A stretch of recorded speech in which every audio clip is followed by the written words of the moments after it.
Leo tutagusia mada inayohusu vidonda vya tumbo, jinsi vinavyofanyika katika mwili au katika tumbo la binadamu. Sasa katika tumbo la binadamu, katika zile kuta za tumbo, katika zile kuta za ndani ya tumbo hili linalomeng'enya chakula, kuna tezi ambayo ipo katika zile kuta za tumbo, inaitwa gastric gland. Hii gastric gland inazalisha prostaglandin hormone. Prostaglandin hormone zinapozalishwa zinakwenda kuziamrisha au kuzishawishi cell zinazoitwa goblet cell. Goblet cell au kwa jina jingine tunasema ni mucous cell. Hizi huwa zinazalisha utando au tunasema zinazalisha ute unaoitwa mucosal lining, ambayo ute huu kazi yake kubwa ni kutengeneza mazingira ya kulinda sasa ule ukuta wa tumbo usipatwe madhara ya asidi. Kwa hiyo hii mucosal lining inapozalishwa ni kwamba inatengeneza mazingira hayo ya kulinda lile kuta za tumbo, kwa sababu hii inakuwepo ndani katika ile tumbo. Kabla hujafikia ukuta huu unaikuta hii. Kwa hiyo hii inakuwa ni kama ute. Hii inakuwa inatengeneza mazingira ya ulinzi ili acid inapozalishwa isitengeneze madhara ya kwenda kuiathiri ule kuta ya tumbo. Na hii vile vile pia pale katika sehemu ya mucosal lining, kwamba ile pale kunazalishwa kamasi ambayo tunasema ni fluid, tunasema mucus, inazalishwa mucus. Hii mucus hii ni kwamba ni kwa ajili ya kwenda kutengeneza mazingira ili tumbo lisipate maumivu, lakini mucus hii inazalishwa ili tumbo lisitengeneze madhara ya kupata mavidonda, ya kutengeneza madhara ya kupata michubuko kwa ajili ya hii tunayosema asidi. Kwa hiyo hii ni muhimu sana kuwepo katika tumbo, hii mucosal lining. Kwa hiyo hii ni ya kwanza. Katika tumbo vile vile kuna tezi ambayo inaitwa gastric gland, ile gastric gland, lakini vile vile kuna seli ambazo zinaitwa chief cell. Sasa hizi chief cell huwa zinazalisha pepsinogen, wanasema pepsinogen hii inapozalishwa hubadilishwa, lakini hubadilishwa na nini? Hubadilishwa na ile hydrochloric acid ambayo tunasema ni asidi ya tumbo inayokwenda, ikiwa pengine iko nyingi, kama itakuwa ile sehemu tuliyosema ambayo ya mucosal lining ikiwa imetengenezewa madhara au haizalishwi kwa vizuri, kwa wingi, au haizalishwi vile inavyohitajika, inaweza ikatengeneza madhara. Lakini madamu inazalishwa, hapa tunayozungumzia ni kwamba tunazungumzia hapa sasa kitu chengine ambacho ikiwa kimezalishwa, yani pepsinogen. Hii pepsinogen ikiwa imezalishwa inahitajika ibadilishwe kuwa pepsin. Ili ibadilishwe kuwa pepsin wakati imeshazalika, inabidi sasa inatakiwa izalishwe hii hydrochloric acid. Hii hydrochloric acid ndiyo inovunja hii pepsinogen. Hii pepsinogen sasa hubadilika kuwa pepsin. Pepsin kazi yake kubwa, pepsin ni muhimu sana katika mwili, kwa sababu pepsin kazi yake kubwa, pepsin ni kimeng'enya tunasema, au ni enzymes ambao hawa wanazalishwa katika tumbo. Enzymes hii kazi yake kubwa ni kumeng'enya protein inayoingizwa katika tumbo. Lakini vile vile pia katika tumbo hilo tunasema kuna tezi ambayo tezi hiyo inaitwa Fundic gland. Fundic gland kazi yake nayo pia vile vile kuzalisha hormone ambayo inaitwa gastrin. Gastrin hormone inakwenda kushawishi seli, ambayo seli hii inaitwa parietal cell. Hizi parietal cell kazi yake ni kuzalisha HCl, yani hii hydrochloric acid ambayo inapatikana katika tumbo. Sasa hii hydrochloric acid inayopatikana katika tumbo, na kule tumeangalia kuna mucosal lining. Hizi mbili ndio huwa wakati mwingine kunaweza kutokea maafa ya kupatikana madonda ya tumbo. Yanatokea vipi? Hemu tuangalie mfano. Kuna bakteria ambayo anaitwa Helicobacter pylori au tunasema H. pylori. Sasa huyu Helicobacter pylori anasababishaje mpaka kupatikana haya madonda ya tumbo? Helicobacter pylori anaweza kusababisha, kwa sababu Helicobacter pylori anaishi huku nje, lakini pia anaweza kuishi ndani ya tumbo. Na ndani ya tumbo kuna asidi kali, lakini yeye anaweza kuishi kwa sababu kuna mazingira ambayo anatengeneza ili kuishi vizuri katika tumbo bila kupata madhara. Ni mazingira gani wakati Helicobacter umeshampata? Aidha umekula vyakula, sababu anapatikana katika vyanzo vya kula, anapatikana hata katika vyanzo vya kutengeneza. Wakati pengine uko na mwenza wako, ndimi kwa ndimi zimekutana na yeye mwenza wako ana matatizo haya ya tayari bakteria wale anao Helicobacter pylori, unaweza ukawapata. Lakini vile vile pia aidha pengine kuna mgonjwa ambayo anayo katika vyanzo tofauti vya kuchangiana, pia bakteria huyu unaweza ukampata. Sasa ni mazingira gani ambayo yule Helicobacter anaishi katika tumbo? Anaishije wakati kwenye tumbo kule kuna asidi kali sana, na asidi hii inaunguza, lakini yeye anaishi. Sasa haya mazingira ni mazingira gani ambayo mpaka kawa huyu Helicobacter pylori anaishi pale katika tumbo? Helicobacter pylori anapoingia katika tumbo, huwa akiingia tu huzalisha enzymes, ambayo enzymes hii huitwa urease. Urease enzymes hii inapozalishwa inakwenda moja kwa moja katika tumbo. Wakati yupo katika tumbo, inakwenda kusearch katika tumbo, inakutana na urea. Ikikutana na urea, inabadilisha ile urea. Yaani hiyo urease hubadilisha urea. Ikibadilisha urea, ile urea hubadilika kuwa ammonia. Ammonia ambayo tunasema ni NH3. NH3 yani ammonia. Kwa hiyo ammonia inapobadilika, urea zinabadilika kuwa ammonia.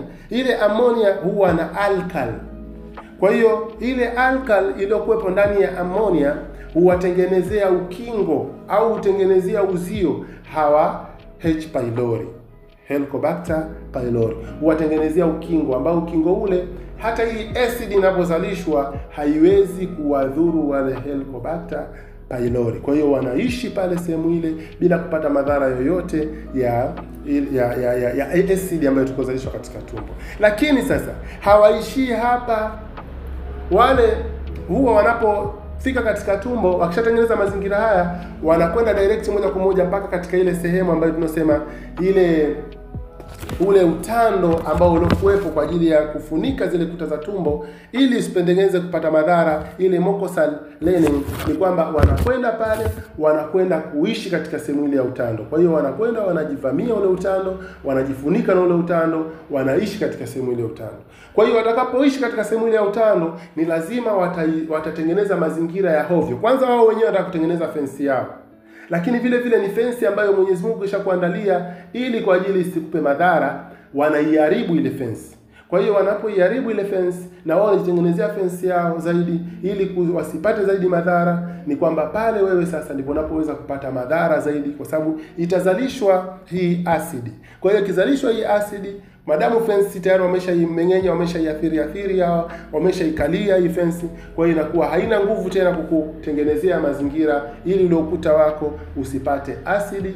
Asidi ile isiweze kukuchubua, ni lazima itakutengenezea mazingira ya kuchubua, kwa sababu tayari imeshaharibiwa ile fence ambayo inakulinda katika ule ukuta wa tumbo. Na pia vile vile watakapoishi hapa, madamu wanatengeneza fence yao na wewe wamekuvunjia wewe fence, huwa wanatengeneza mazingira mengine ya kwenda kushawishi tezi husika, ambayo tezi hii inaitwa funding gland. Funding gland inapokwenda kushawishiwa, inazalisha homoni nyingi za gastric hormone. Hii hormone inapozalishwa sasa, inakwenda kusumbua zile iwe seli zipate kuzalisha kwa wingi hii tunasema HCl, yani ile hydrochloric acid kwa wingi, kwa sababu tayari hao wamesha kuanza kwenda kusumbua Funding gland. Funding gland inazalisha hii hormone. Inapozalisha hii hormone, inamaanisha inakwenda kushawishi zile seli za parietal cell ili ipate kuzalisha kwa wingi hii hormone HCl, yani ile hydrochloric acid, ile acid ambayo inatakiwa katika tumbo. Hii acid ina kazi nyingi sana katika tumbo, lakini inapozalishwa kwa wingi inakupa madhara. Wakati huo tayari fensi yako wameshaiharibu, kwa sababu asidi hii inasaidia mmeng'enyo, kuvunja kile chakula ambacho kinachoingizwa katika tumbo ili kutengenezwa digestion kuwa vizuri. Sasa na vile vile pia ina kazi ya kubadilisha hii pepsin kubadilisha ile tunasema pepsinogen kuwa pepsin. Kwa hiyo vile vile ina kazi nyingine. Sasa inapozalishwa kwa wingi huwa inaweza kuleta madhara katika sehemu tofauti, kwa sababu madhara tukayoona hapa si madhara tu ya huu ukuta wa tumbo. Itakapozalishwa kwa wingi pia inaweza kuzalisha madhara hata kwenye utumbo mdogo, kwa sababu vidonda vimegawanyika katika sehemu mbili. Kuna vidonda vilivyokuwepo katika utumbo mdogo, kuna vidonda vilivyokuwepo katika sehemu yenyewe ya tumbo. Sasa hivi vilivyokuwepo katika utumbo mdogo ni kwa sababu ya uzalishwaji mwingi sana wa hii asidi. Kwa hiyo wakati utumbo mdogo unafyonza vile virutubishi ambavyo digestion ishafanyika pale katika tumbo, wakati inafyonza ina uwezo wa kwamba hii asidi inozalika hapa ikaenda kusababisha kubabua ule utumbo mdogo. Kwa hiyo ikienda kule kwa wingi katika utumbo mdogo inakwenda kubabua, mwisho wa siku hata utumbo mdogo unaosababisha kuwa na madonda. Kwa hiyo unakuwa na madonda katika tumbo, lakini unakuwa na madonda katika utumbo mdogo. Ni hatari sana, kwa sababu mwisho wa siku unaweza kusababisha hata huu utumbo mdogo ushindwe kufyonza vile virutubishi ambavyo vilivyokuwa vinatakiwa vipatikane katika formula ya mwili. Kwa hiyo ni muhimu sana kuangamiza hawa H pylori ikiwa upo nao. Tayari ukishapokuwa umepata madonda ya tumbo na tayari hawa wadudu wamesha kuathiri. Kwa hiyo ni vizuri sana kutengeneza mazingira ya kuangamiza. Lakini vile vile pia inapozalishwa hii asidi kwa wingi, kwa sababu hawa H pylori washasababisha kuzalishwa asidi kwa wingi, vile vile inaweza kusababisha kutengeneza madhara katika umeo, katika sehemu ya esophagus. Kwa sababu sehemu hii ni kwamba inapopeleka kile chakula kutoka katika tumbo kupeleka chakula kutoka katika mdomo kuingia katika tumbo, vile vile kunaweza kutokea madhara, kwa sababu hii sehemu ya valve inaweza ikapitisha hii asidi. Kwa hiyo inaweza kusababisha kupata kiungulia. Mtu anaweza kupata kiungulia, kitu kama kinachoma katika sehemu ya koo hapa, tunasema ni kiungulia. Hii pia inaweza kutokea katika mazingira haya ya hawa H pylori kusababisha, kwa sababu uzalishwaji wa asidi unakuwa ni mwingi sana. Kwa hiyo madhara yanakuwa ni mengi. Ni vitu gani labda pengine tuvifanye ili sasa tupate kupunguza haya madhara? Aidha kuna dawa unatumia, lakini kuna vitu unavifanya kwa wingi, au kuna vitu maskini ya Mungu unavifanya bila kujua, vikawa vinakutengenezea mazingira ya hivi vidonda kupata power zaidi. Kwa hiyo kuna vitu ambavyo tunatakiwa tuvizungumze ili tuachane navyo. Lakini pia unaweza ukafika Baitul Afya Herbal Clinic, Mwanyanya kwa Mwarabu. Zipo dawa nzuri sana za kudhuru, za kuondosha, za kuangamiza hawa H pylori ili wasikupatie madhara zaidi, ili usitengeneze maumivu zaidi katika tumbo, ili usitengeneze kensa na mazingira mengine, kutoboka utumbo na mazingira mengine yasiyo yanakutokea. Mwenyezi Mungu atunusuru, kwa sababu ni maradhi mabaya sana hayo yanapokuendea. Kwa hiyo Baitul Afya Herbal Clinic huwa zipo dawa ambazo zinazotumia matunda na mimea mizuri sana ambayo kwa ajili ya kuangamiza hawa H pylori au kuondosha hawa H pylori. Lakini kuna vitu ambavyo hivi ni vizuri kuvitumia au ni vizuri kuviacha. Kuna vile vyakula ambavyo unatakiwa uvitumie kwa wingi, au kuna vyakula unatakiwa uviache ili kwa ajili sasa upate kutengeneza mazingira ya hivi vidonda vyako kuondoka kwa urahisi, aidha ukiwa umetumia dawa au kupungua kasi ikiwa pengine mathalan haujatumia dawa ukiwa uko nyumbani. Vyakula ambavyo vya kutakiwa kuvitumia kwa wingi, vyakula ambavyo natakiwa uvitumie kwa wingi ikiwa una vidonda vya tumbo, ni vyakula vyenye asili ya nyuzi, yani tunasema fiber. Vyakula vyenye asili ya nyuzi au tunasema fiber ni viazi vitamu, unatakiwa uvitumie wakati ukiwa na vidonda vya tumbo. Lakini vile vile ndizi unatakiwa utumie wakati ukiwa na vidonda vya tumbo. Lakini mboga za majani unatakiwa uzitumie wakati ukiwa na vidonda vya tumbo, ili kunusuru ule ukali na maumivu yaliyokuwepo ndani ya vidonda vya tumbo. Lakini chengine vile vile tunatakiwa utumie vyakula vyenye protein.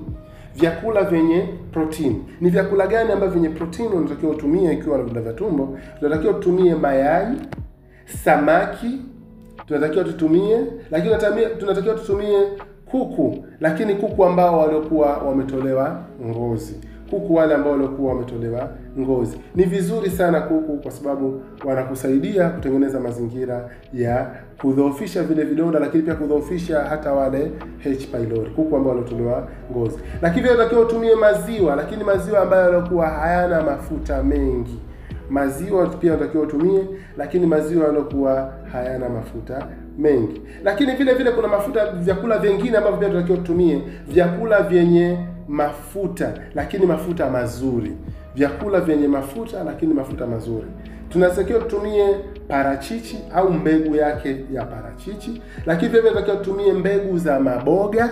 Tunatakiwa tuzipendelee kuzitumia mbegu za maboga. Zinaweza kutusaidia sana katika mazingira ya mmeng'enyo wa chakula, lakini pia kutengeneza mazingira ya kuwadhoofisha wale Helicobacter pylori, lakini pia kutengeneza mazingira vile vidonda, kutengeneza mazingira ya kupoa kwa urahisi wakati ukiwa unatumia dawa. Lakini vile vile pia kutumia mafuta ya zaituni. Mafuta ya zaituni ni mazuri, mtu mwenye vidonda vya tumbo yanaweza kusaidia kutengeneza mazingira mazuri. Lakini vile vile vinywaji vyenye virutubishi. Vinywaji vyenye virutubishi tunapendelea kutumia sana maziwa ya mtindi. Maziwa ya mtindi ni mazuri ambayo yanaweza kusababisha, lakini maziwa yale yaliyokuwa yamewekwa vizuri. Kuna maziwa ambayo unaweza ikana unakuta yamewekwa vibaya, hayapo salama katika mwili. Maziwa ya mtindi yaliyokuwa yamewekwa vizuri ambayo yanafaa katika mwili, haya ni maziwa mazuri sana ambayo yanaweza kutengenezea mazingira ya kukurutubisha katika sehemu yako ya tumbo, lakini pia kusababisha kupata kupoa kiurahisi vidonda vyako vya tumbo. Lakini vile vile tunatakiwa tutumie maji ya aloe vera au juisi ya aloe vera. Aloe vera ni nzuri sana. Kutumia juisi ya aloe vera ni nzuri sana.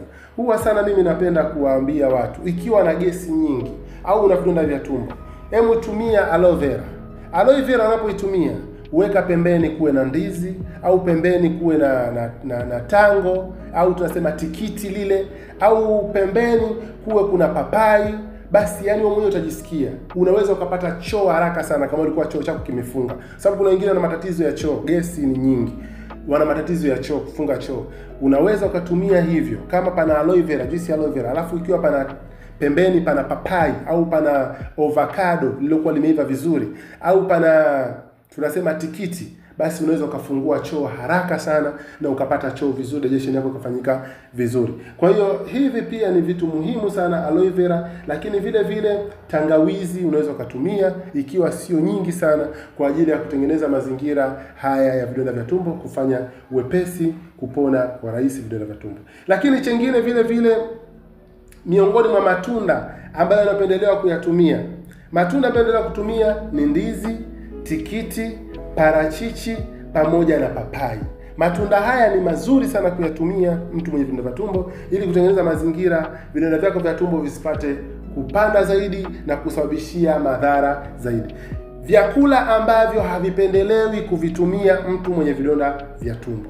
Vyakula ambavyo havipendelewi mtu kuvitumia mwenye vidonda vya tumbo sana, ni vibaya sana kuvitumia, ni vyakula vyenye asidi nyingi.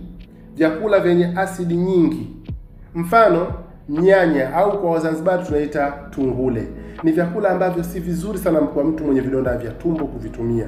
Lakini vile vile machungwa, yani miongoni mwa matunda, machungwa. Lakini vile vile limau, ndimu, embe. Utakuta kuna mtu ana vidonda vya tumbo anakwenda kuchukua labda pengine kwa huku Zanzibar wanaita urojo, kwa sababu watu wa Zanzibar sana wanapenda kunywa urojo. Mtu anakwenda kununua urojo ambao ndani yake una ndimu au una limau, lakini unakuta kuna kitu kinaitwa kachori. Anachukua ile kachori, tunachukua mfano tu, ina ndimu kali au ina limau kali, anaweka, anatumia hicho kitu, lakini pembeni kuna pilipili, anaweka, anatumia. Aidha ni asubuhi hajapata chakula chochote, au pengine ni mchana au muda gani. Yani ni vyakula ambavyo wanapenda sana kutumia watu kwa huku kwetu Zanzibar tunapochukulia yani mfano huu. Sasa mfumo huu, watu, wewe una vidonda vya tumbo, unatumia dawa, alafu unatumia vyakula kama hivi, basi unaweza ukajiriski zaidi kutokupata yani vile vidonda kutokupoa kwa urahisi. Lakini mwisho wa siku utasema na vidonda sugu, kwa sababu unatumia dawa, lakini kuna vitu ambavyo unavitumia vinakuriski zaidi, kwa hiyo vile vidonda vinachelewa kupona.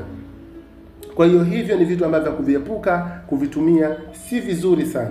Vyakula vya mafuta mengi vyenye aidha vile vilivyokuwa ambavyo vimekaangwa, sababu vyakula vingi sana watu wanatumia vyenye kukaangwa, vyenye mafuta. Mfano kama chipsi, mtu anatumia nyama zilizokuwa zimekaangwa, au mtu anapenda kutumia zile fast food. Mfano mtu anatumia labda pilau, anatumia labda pengine sijui michuzi ile rosti na mazingira mengine ambayo wanayotumia kwa ajili ya kutengeneza mazingira labda pengine ya vile vitu vya kukaanga. Tunasema vile vitu ambavyo vilivyokuwa vimekaangwa. Sasa vyakula hivi ni vibaya sana kutumia kwa mtu mwenye vidonda vya tumbo.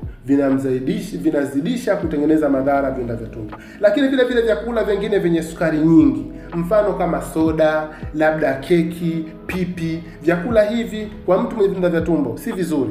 Vinatengeneza madhara zaidi. Hata kama ulikuwa unatumia dawa au utumii dawa, basi vyakula hivi viepuke ikiwa una vidonda vya tumbo. Ni vyakula vibaya sana, vinaweza kusababishia kupata madhara zaidi ya vidonda vya tumbo. Lakini vyakula vingine, vinywaji vyenye caffeine kama mfano yani vyenye caffeine na pombe, mfano kama vile chai za rangi, yani chai ambazo zilizokuwa za rangi kwa mtu mwenye vidonda vya tumbo si nzuri kuzitumia. Lakini kahawa kwa mtu mwenye vidonda vya tumbo si nzuri kuitumia kwa wingi. Lakini pombe nayo pia si nzuri kuitumia kwa wingi kwa mtu mwenye vidonda vya tumbo. Lakini vile vinywaji vyenye mfumo wa kola si vizuri sana kuvitumia kwa mtu mwenye vidonda vya tumbo. Hivi vitu hivi si vizuri sana kuvitumia. Lakini vile vyakula vyenye viungo vikali, vyakula vyenye viungo vikali, mfano pilipili manga, hivi vyakula hivi, binzari nyingi, vyakula hivi si vizuri sana kuvitumia kwa mtu mwenye vidonda vya tumbo. Kwani ukivitumia vinatengeneza kuwasha na kutengeneza kuchimba zaidi katika vile vidonda vya tumbo, kwa sababu ni vikali, vinakwenda kutengeneza ile asidi kuwa nyingi. Kwa hiyo hivi ni vitu ambavyo vya kuzingatia, visipendelewe kutumiwa. Lakini chengine ambacho cha kuzingatia, kutumia dawa kiholela, dawa za kupunguza maumivu kiholela. Mtu akiumwa kidogo kenda kuchukua dawa anakunywa dawa bila kupata ushauri wa daktari. Hii ni mbaya sana, inaweza ikakuathiri kutengeneza mazingira ya madonda ya tumbo. Kwa hiyo hichi pia nacho pia ni cha kuzingatia sana, kwani hivi pia ni miongoni mwa vyanzo vya kupata watu vidonda vya tumbo. Lakini chengine nacho ambacho cha mwisho cha kuzingatia ni kuwa na stress, mawazo kupitiliza. Kuna watu wanatengeneza mawazo muda wote, mtu ni kujinamia, jambo dogo yeye mawazo, yani yeye hapendi furaha. Hii inaweza kusababishia kupata vidonda vya tumbo. Isipokuwa hii jinsi inavyotengeneza ni kwamba inazalisha asidi katika tumbo. Kwa hiyo asidi ile ndio inaweza kutengeneza madhara ya madonda ya tumbo. Kwa hiyo kutengeneza mawazo mengi ni mbaya sana, nayo pia si nzuri kutengeneza mawazo, bali yatakwenda kusababishia madhara ya vidonda vya tumbo. Chengine ambacho hichi pia ni cha mwisho cha kuzingatia, mambo ya mirathi. Ukiwa na labda wazazi au pengine familia yako ina watu ambao wenye vidonda vya tumbo, basi unatakiwa uwe ni mtu ambao wa kutengeneza mazingira ya kujiepusha sana na vyakula kama miongoni vyakula vile nilivyosema vya vikali, mawazo, kutengeneza ya madawa, yani kunywa madawa tu bila mpangilio, bila kupata ushauri wa daktari, kwa sababu tayari upo katika miongoni mwa kujiriski kupata vidonda vya tumbo. Ikiwa katika family yako, tunasema miongoni mwa genetic, yani mirathi yako, wapo watu wenye vidonda hivi, pengine baba yako, babu yako, bibi yako, au pengine shangazi yako, nani yako katika familia, mama, sijui nani, unaweza kupata madhara haya vidonda vya tumbo ikiwa hauko makini kuzingatia katika miongoni mwa hivi vilaji na mazingira mengine ambayo tulikuwa tumezungumza. Hayo ni yangu ambayo ilikuwa natakiwa nizungumze kuhusiana na masuala ya vidonda vya tumbo. Lakini sisi tunapatikana Mwanyanya, Zanzibar. Ni Baitul Afya Herbal Clinic ambao wanahusika na maradhi mengi sana ikiwemo vidonda vya tumbo, ikiwa mtu amevunjika madhara ya mifupa, matatizo ya mishipa, matatizo labda una matatizo ya prostate, una matatizo labda pengine labda unasumbuliwa sana na hedhi hizi, ada zako hazendi vizuri, unatafuta mtoto, hemofika Baitul Afya Herbal Clinic Mwanyanya kwa Mwarabu. Pumu inasumbua, bawasili kali sana inasumbua, hemofika Baitul Afya Herbal Clinic Mwanyanya kwa Mwarabu Zanzibar. Zipo dawa ambazo utapatiwa na utatibika vizuri sana. Asanteni sana.